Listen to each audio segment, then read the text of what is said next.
ఉమ్మడి పాలమూరు జిల్లాలో political war నడుస్తుంది. అటు బీజేపీ జాతీయ ఉపాధ్యక్షురాలు డీకే అరుణ, ఏఐసిసి సెక్రటరీ మాజీ ఎమ్మెల్యే వంశీ చంద్రరెడ్డికి సంబంధించినటువంటి మధ్య ప్రస్తుతం వంశీ చంద్రరెడ్డి ఉన్నారు, మాట్లాడదాం. ఏంది డీకే అరుణ చేస్తున్నటువంటి కామెంట్స్? ఫస్ట్ డీకే అన్న పైన మీరు ఏదో కామెంట్ చేసినట్టున్నారు, దానికి ఆమె రీకౌంటర్ ఇచ్చారు. 15 కోట్లు తీసుకున్నారని మీరు అసలు కల్వకుర్తి ఎమ్మెల్యే టికెట్ 2023కి సంబంధించిన మన టికెట్ అమ్ముకున్నాడు వంశచంద్రరెడ్డి, గెలవలేనటువంటి సిచ్యువేషన్లోనే ఆమె ఈ ప్రమాణం చేస్తాము దేవుడి ముందని. అసలు ఏం జరుగుతుంది వంశచంద్రరెడ్డి గారు? డీకే అన్న గారు 15 కోట్లు తీసుకున్నారని నేను అనలేదు. డిమాండ్ చేశారు. డీకే అన్న గారు 2019లో లోక్సభ ఎన్నికల్లో కాంగ్రెస్ పార్టీ తరఫున పోటీ చేయాలనే ప్రస్తావన వచ్చినప్పుడు నాకు 15 కోట్లు ఇస్తేనే నేను పోటీ చేస్తా అని అన్న మాటని నేను ప్రస్తావించడం జరిగింది.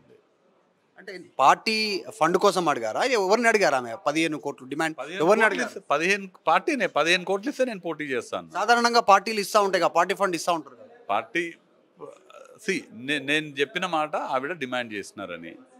ఓకే, మరి అది ఏ విధంగా డిమాండ్ చేసినారు, అది పార్టీ ఫండ్గా డిమాండ్ చేసినారో ఏ విధంగా డిమాండ్ చేసినారు అనేది డీకే అన్న గారిని అడగాలి మీరు. ఓకే, అంటే ఏ సందర్భంలో అడిగారు? అంత ఫండ్ ఇస్తేనే పోటీకి చేస్తాను, లేకపోతే 15 కోట్లు ఇస్తే పోటీ చేస్తా అన్నారు. ఒకటి మీ పైన ఆరోపణలు చేస్తూ ఉన్నారు. మొన్న 2023 అసెంబ్లీ ఎన్నికల్లో వంశీ చంద్రరెడ్డి ఎమ్మెల్యే టికెట్ అమ్ముకున్నాడు కసిరెడ్డి నారాయణ రెడ్డికి. సో ఎంత తీసుకున్నాడు ఏంటి అన్ని విషయాలు నాకు తెలుసు అనేటువంటి స్టేట్మెంట్ చేశారు డీకే అన్న. దీనిపైన మీ రెస్పాన్స్? ఓకే, డీకే అన్న గారు కనుక వంశీ చంద్రరెడ్డి అమ్ముకున్నాడు, నారాయణ రెడ్డికి అమ్ముకున్నాడు అని అన్నారు కదా. ఏం చెప్పినారు? ఇంకా ఎంత తీసుకున్నారు అనేది చెప్పినారు కదా. ఎంత తీసుకున్నారు, ఎక్కడ తీసుకున్నారు, ఎట్లా తీసుకున్నారు అనేది డీకే అన్న నిరూపించాల్సిన అవసరం కూడా లేదు. ఆ వివరాలన్నీ ఇవ్వమని చెప్పండి. నేను నారాయణ రెడ్డి, నేను కసిరెడ్డి నారాయణ రెడ్డి ఇద్దరు కూడా తీసుకున్నది నేను, ఇచ్చింది నారాయణ రెడ్డి. మరి నారాయణ రెడ్డి డీకే అన్న గారికి చెప్పి ఇచ్చినట్టున్నాడు. ముగ్గురం కూర్చుందాము, మీరే పిలవండి, మీ ఆర్ న్యూస్ ఛానల్కి పిలవండి, ముగ్గురం వస్తాం, కూర్చుందాం, అక్కడనే తెలుసుకుందాం. ఒకటి. రెండవది, నేను మీరన్న దాన్ని బట్టి నేను ఓడిపోయే సీటు కాబట్టి గెలవలేక టికెట్ అమ్ముకున్నాను. గద్వాల రాణి డీకే అన్నా కదా, గద్వాల ఆమెనే మొత్తం రాజ్యం వెళ్తున్నది కదా గద్వాల. మన గద్వాల ఎవరు పోటీ చేసిండ్రు? మొన్న ఎప్పుడు డీకే అన్ననే కదా పోటీ చేసేది. మరి డీకే అన్న ఎందుకు పోటీ చేయలేదు మొన్న? ఎన్ని కోట్లకి డీకే అన్న టికెట్ అమ్ముకున్నది గద్వాల టికెట్? నేను మా కల్వకుర్తిలో పోటీ చేయకపోతే పోటీ చేసిన వ్యక్తికి నా టికెట్ అమ్ముకున్నా అని అన్నారు. మరి డీకే అన్న గద్వాల్లో పోటీ చేయనప్పుడు డీకే అన్న అక్కడ ఉండే అభ్యర్థికి ఎన్ని కోట్లకి ఆమె టికెట్ అమ్ముకున్నదో డీకే అన్న ఇవాళ చెప్పాలి. మీరు కూడా అడుగుతున్నారా? నిజంగా మీరు అటు ఆరోపణ చేస్తున్నారా? ఆమె కూడా అందుకే పోటీ చేయలేదు అంటున్నారా? మీరు చెప్తున్నది ఏంది? నేను అక్కడ పోటీ చేయలేదు కాబట్టి డీకే అన్న నేను డబ్బులకి టికెట్ అమ్ముకున్నాను అంటుంది కదా. ఆమె అంటున్న దానికి నేను ప్రతిగా చెప్తున్నా. ఒకవేళ ఒక వ్యక్తి పోటీ చేయకపోతే ఆ టికెట్ అమ్ముకున్నట్టయితే మీరు పార్టీకి వెన్నుపోటు పొడిచి కాంగ్రెస్ పార్టీ కార్యకర్తలకు మోసం చేసి మహబూబ్ నగర్ జిల్లాకు సంబంధించిన ఏ కాంగ్రెస్ పార్టీ కార్యకర్తలైతే డీకే అరుణ రాజకీయ ఎదుగుదలకు కారకులైనారో ఆ కాంగ్రెస్ పార్టీ కార్యకర్తలకు వెన్నుపోటు పొడిచి భారతీయ జనతా పార్టీలో చేరింది. ఆ 15 కోట్లు కాంగ్రెస్ పార్టీ ఇవ్వలేని పరిస్థితిలో ఉన్నందుకు, కాంగ్రెస్ పార్టీ వల్ల లాభ పొంది, కాంగ్రెస్ పార్టీ వల్ల పదవులు పొంది, కాంగ్రెస్ పార్టీ వల్ల మంత్రి అయ్యి, కాంగ్రెస్ పార్టీ వల్ల ఆస్తులు కూడగట్టుకొని, కాంగ్రెస్ పార్టీ ఇబ్బందుల్లో ఉంటే కాంగ్రెస్ పార్టీ కార్యకర్తలకి నమ్మకం ఇచ్చేది పోయి, కాంగ్రెస్ పార్టీకి అండగా ఉండేది పోయి, కాంగ్రెస్ పార్టీని మోసం చేసి భారతీయ జనతా పార్టీకి పోయింది. బరాబర్ ఈ విషయం చెప్తున్నా. నేను చెప్పడం కూడా 28వ తారీఖు నాడు 11 గంటలకు మహబూబ్ నగర్ జిల్లా కేంద్రంలో ఉన్నటువంటి టీచర్స్ కాలనీ రామ మందిరం దగ్గరికి నేను వచ్చి నేను ప్రమాణం చేస్తా. మీలో నిజాయితీ ఉంటే మీరు కూడా రండి అని నేను సవాల్ చేయడం జరిగింది. డీకే అన్న ఈ ఛాలెంజ్లో ఒక మాట అంటున్నారు, వంశీ చంద్రరెడ్డి ఒక్కడే వస్తే సరిపోదు, దీని వెనకాల ఆరోపణల వెనకాల ఎవరెవరు ఉన్నారో, నేను ఎవరిని అడిగాను ఆ సమయంలో, వంశీ చంద్రరెడ్డికి ఎవరు చెప్పారు 15 కోట్లు డిమాండ్ చేశానని, ఆయనకు ఎట్లా తెలుసు ఈ అంశము, ఈ అంశానికి సంబంధించినటువంటి వ్యక్తులు ఎవరెవరు ఉన్నారో, ఇప్పుడు మీ వెనకాల ఎవరుండి మాట్లాడిస్తున్నారో వారందరూ వస్తే నేను సిద్ధం, ఉత్తగానే రాజకీయ సన్యాసం అంటే కుదరదు, ఇలా చాలామంది స్టేట్మెంట్ చేశారు రాజకీయ సన్యాసం అని రమ్మని చెప్తా ఉన్నాను. ఏ మీటింగ్లో అయితే ఆ ప్రస్తావన జరిగిందో ఆ మీటింగ్లో నేను నిజం మాట్లాడుతున్నా. నేను చాలా స్పష్టంగా చెప్తున్నా. రాముడు నిజాయితీకి నిదర్శనం, ధర్మానికి నిదర్శనం, సత్యానికి నిదర్శనం. రాముడు పేరు మీద నేను నిజం చెప్తున్నాను, ప్రమాణం చేస్తా అంటున్నా. రాముడిని నమ్మే వ్యక్తులైతే, రాముడి భక్తులైతే నిజంని నిజంలాగా చూడాలి. నేను ఒక్కరినొచ్చి చెప్తే నిజం ఒకలాగా ఉంటుంది, 10 మంది వస్తే నిజం ఒకలాగా ఉంటుంది, 100 మంది వస్తే నిజం ఒకలాగా ఉంటుంది, ఉండదు. నేనేమన్నా నరేంద్ర మోడీని తోలుకురావాలంటున్నా, నేనేమన్నా అమిత్ షాని తోలుకురావాలంటున్నా. ఓన్లీ డీకేఆర్ని వస్తే సరిపోతున్నారు. ఓన్లీ డీకేఆర్ని వచ్చి రాముని మీద ప్రమాణం చేసి, ఒకవేళ నేను అంటున్నా 15 కోట్లు అడిగిందా లేదా రాముని మీద ప్రమాణం చేయాలి. మీరు కూడా రాజకీయ సన్యాసం ఇట్లాంటి డిమాండ్ చేస్తున్నారు. ఓన్లీ ప్రమాణం చేస్తే సరిపోతుంది. చేస్తే చాలంటున్నా, ప్రమాణం చేస్తే చాలు. డీకేఆర్ని వచ్చి ప్రమాణం చేస్తే ఆమె ఏం రాజకీయ సన్యాసం, ఆమె రెడీ ఉన్నా అంటున్నారు. ఆమె ప్రమాణం చేస్తా అంటున్నారు. అరే రేపు రమ్మంటున్నాం కదా. మీరు ప్రమాణం చేయడానికి సిద్ధం అంటారు, ఆమె ప్రమాణం చేయడానికి సిద్ధం. ఇద్దరు ప్రమాణం చేస్తే ఎవరిది? రేపు రండి, రేపు చూడండి ఆడ ఏమవుతుందో. 28 రండి చూద్దాం. అక్కడ ఇద్దరు చేసిరు అనుకోండి, ఇద్దరు చేస్తే ఎట్లా? రండి కదా చూద్దాము. డీకేఆర్ చెప్తా ఉంది ఏంటంటే, నేను రాజకీయంగా కాస్త పేరున్నటువంటి వ్యక్తిని జిల్లాలో, దాంట్లో అందరికీ తెలిసినటువంటి విషయమే. సో నన్ను ఢీకొంటే పార్లమెంట్ ఎన్నికల్లో వంశీచంద్రరెడ్డికి మైలేజ్ వస్తుంది. అందులో భాగంగా ఈ రకంగా చేస్తాం. అసలు వంశీచంద్రరెడ్డికి ఎమ్మెల్యే టికెట్ ఇప్పించింది నేనే, రాజకీయంగా ఎదుగుదలని ఇచ్చింది నేనే. కాంగ్రెస్ పార్టీలో ఈ స్థాయికి రావడానికి వంశీచంద్రరెడ్డికి కారణం డీకేఆర్నే.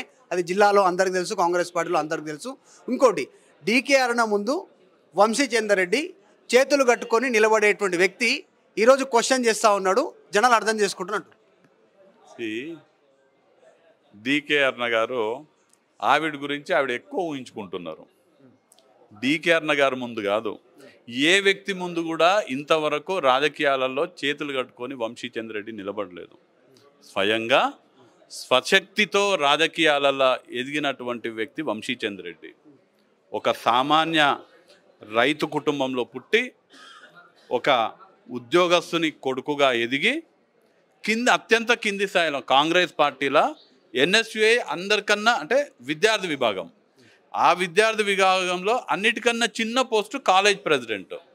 కాలేజ్ ప్రెసిడెంట్గా నా రాజకీయ ప్రస్థానం ప్రారంభించి, ఎన్ఎస్యుఐ రాష్ట్ర ప్రధాన కార్యదర్శిగా, ఎన్ఎస్యుఐ రాష్ట్ర అధ్యక్షునిగా, తర్వాత ఎన్నికల్లో యువజన కాంగ్రెస్ రాష్ట్ర అధ్యక్షునిగా, యువజన కాంగ్రెస్ రాష్ట్ర అధ్యక్షునిగా రాహుల్ గాంధీ గారు టికెట్ ఇచ్చారు నాకు. ఏ డీకేఆర్ టికెట్ ఇప్పించలేదు మీకు? అసలు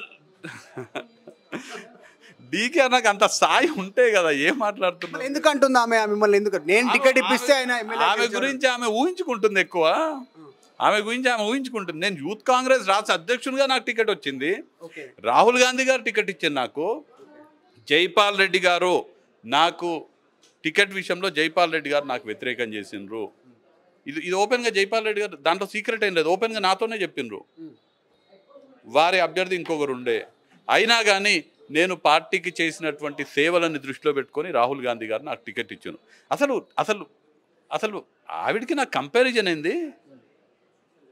ఆమె కాంగ్రెస్ పార్టీలో చేరక ముందు నుంచి నేను ఏఐసిసి మెంబర్గా ఉన్నా.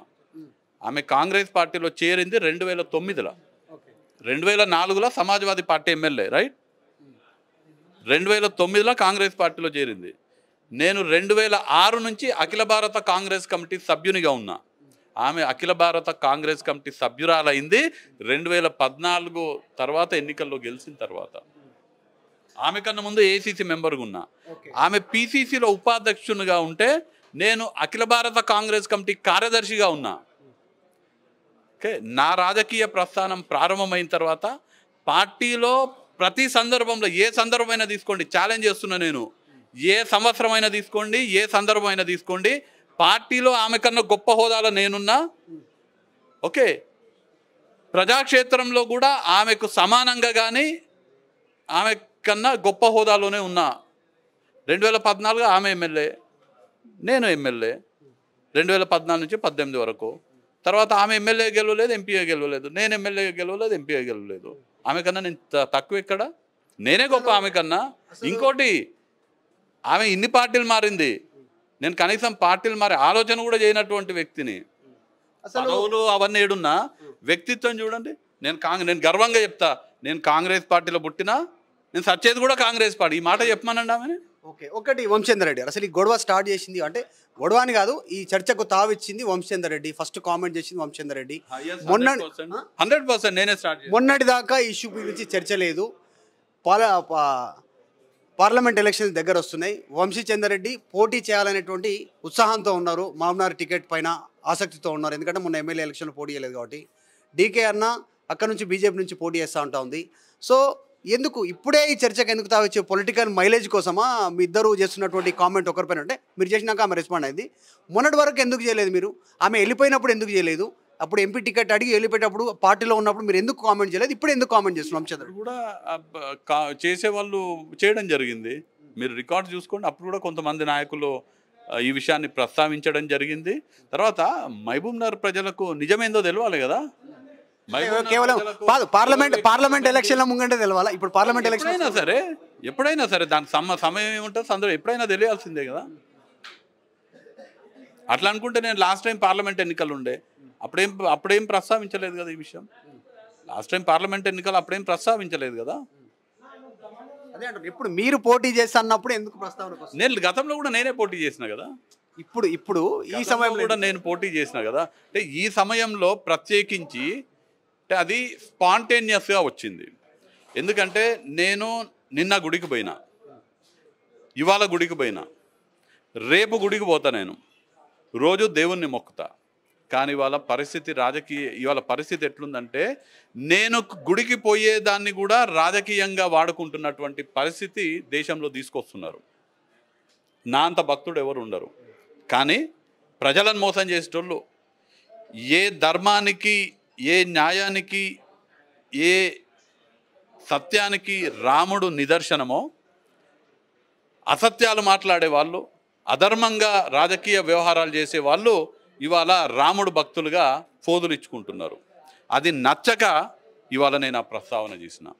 నిజమైన రామభక్తులైతే నిజం చెప్పాలి. నేను నిజమైన రామభక్తుని కాబట్టి నేను నిజం చెప్తున్నా అంటున్నా. నిజమైన రామభక్తులైతే నిజం చెప్పాలి. ప్రజలకు ఎవరు నిజము, ఎవరు నిజమైన రామభక్తులు తేలాలి. ఆ సందర్భం వచ్చింది కాబట్టి నేను ఈ ప్రస్తావన. రైట్ వంశేంద్ర రెడ్డి గారు, ఒకటి డీకేఆర్ ఒక స్టేట్మెంట్ చేస్తా ఉన్నారు. ఈసారి టికెట్ నాదే, బీజేపీ నుంచి ఎంపీ టికెట్ నాదే, మహబూబ్ నగర్ నేనే నిలబడుతున్నా, నేనే గెలుస్తున్నాను స్టేట్మెంట్ చేశారు ఆమె. మీరు ఏమన్నా దాని మీద రెస్పాండ్ అవుతారా? ఏం చెప్తారు? వారు టికెట్ నాదే అనే దానిపైన నేను రెస్పాండ్ చేయను. గెలుపు నాదే, గెలుపు కూడా నాదే అనేది నేను రెస్పాండ్ చేయను. మహబూబ్ నగర్ ప్రజలు నిర్ణయిస్తారు. ఓకే, ఆమె టికెట్ నాదే అన్నది కాబట్టి నేను టికెట్ నాదే అని అనను. నా కాంగ్రెస్ పార్టీ సిద్ధాంతాలు తెలుసు. నాకు ఎన్నికల్లో పోటీ చేసే అవకాశం ఇవ్వండి అని నేను నా పార్టీని కోరుతాను.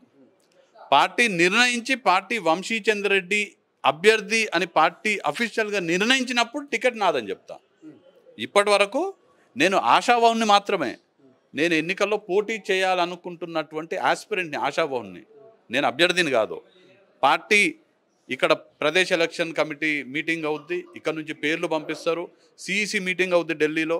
సిఈసిలో అఖిల భారత కాంగ్రెస్ కమిటీ అధ్యక్షులు మల్లికార్జున్ ఖర్గే అధ్యక్షులు అక్కడ నిర్ణయించిన తర్వాత నేను అభ్యర్థిని. ఓకే, రేవంత్ రెడ్డిని కలిశారు ముఖ్యమంత్రి ఈరోజు, ఆయన పిసిసి ప్రెసిడెంట్ కూడా. సో రెండు ముఖ్యంగా పాలమూరు జిల్లావాసి, మీరు పాలమూరే.